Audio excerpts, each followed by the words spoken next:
Pola's red and white adventure. In a garden filled with apple trees, Pola found something special. It was a long, soft feather, as white as a cloud with a tip as red as a cherry. "I wonder who this belongs to," she whispered. Pola held the feather high, and the wind began to whistle a happy tune. Suddenly, a loud clatter-clack came from the roof. It was Kajtek the stork. He had long legs and a very busy beak. Kajtek winked at Pola and flapped his great wings. "That is my lucky feather," Kajtek said. "Would you like to see where it comes from?"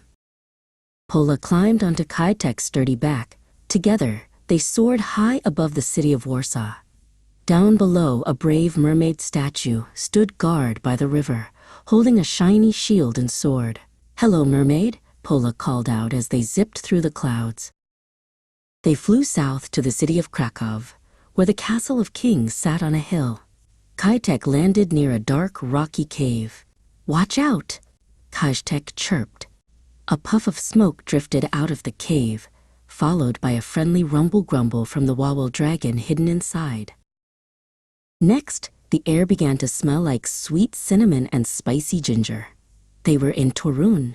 Pola jumped down and found a tray of gingerbread cookies shaped like hearts and stars. She took a big bite. It tastes like magic," she laughed, sharing a crumb with a nearby bird. "Now for a real feast," Kajtek said, leading Pola to a cozy kitchen. On the table was a big pile of dough. Pola put on a tiny apron and started to roll the dough flat. She was getting ready to make the most famous Polish treat of all, pierogi. An older man named Stefan walked into the kitchen with a bowl of mashed potatoes and cheese. He was an expert at making dumplings. Stefan showed Pola how to place a spoonful of filling in the center and pinch the edges tight to make a pretty pattern. Once their tummies were full, it was time to dance. Stefan put on a tall hat with a peacock feather, and Pola put on a vest with bright flowers. They spun around the room, their red ribbons flying behind them as the music played a fast and bouncy beat. Their journey ended at the Baltic Sea, where the sand was golden and the water was cool. Pola and Kajtek walked along the shore, looking for the gold of the north. Pola found a tiny piece of shiny orange amber hidden among the seashells.